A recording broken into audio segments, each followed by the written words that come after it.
guess the other question, kind of similar in a similar vein, right, is that like as we, all of these models that we're seeing are getting quite close to this information boundary, right? And it seems like the difference between say Llama 2, Llama 3 is eking a bit more out, right? How much more is there to eke out? And then I guess the follow up to that is, what happens when you kind of just get so close that you get diminishing returns? Does this imply some limit to like what a model of a particular size can actually be capable of doing, right? Is that something like what's your take on this, both of you?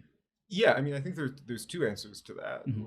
One is if we just assume the current training paradigm, right? Yeah. If we assume the current training paradigm, I think a takeaway from the paper is we're pretty much done, right? Mm-hmm. Is like pre-training is good, and models are along the mount. We can go ahead. For transformers.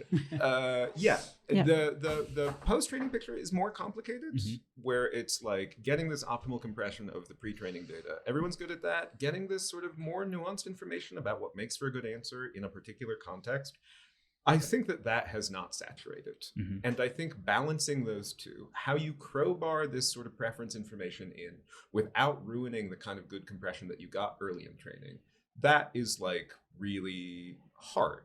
But mm-hmm. So that's sort of the first part, where if we assume the current training paradigm. The other part is saying like, look, we need the models to be smaller.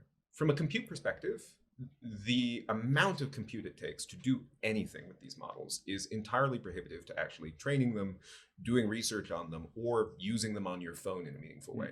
The idea that when you want to ask like some idiotic question of ChatGPT about like, I don't know, like how to say something in Portuguese, that query spins up a bunch of like GPUs in Southern California in order to give me an answer that I should have been able to work out myself, right?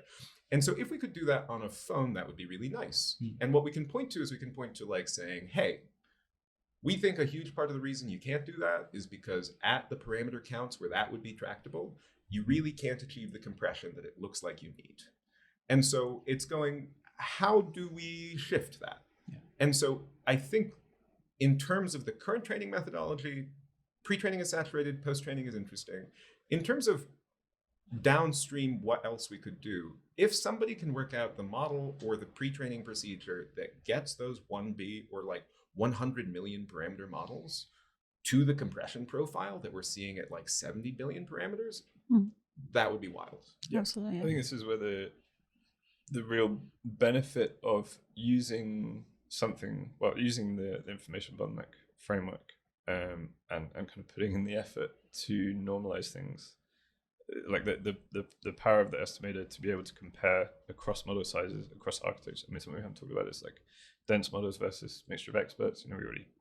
Things are changing in architecture terms. The estimator and the technique can be applied to these straight out the box. It's not. Yeah. It's completely architecture agnostic. So it gives us a way of making these comparisons, which I think until now we've kind of has essentially been behavioral. And as Henry says, I'm very interested in this idea of efficiency and kind of, it feels like it's fun to kind of push the boundary of what can we do with these models in terms of behavior and kind of power. But from a practical, I guess kind of more long-term view, we know these technologies are useful. Currently, they're pretty expensive to train, run, etc. Yeah. Can we achieve the same results with a much smaller footprint?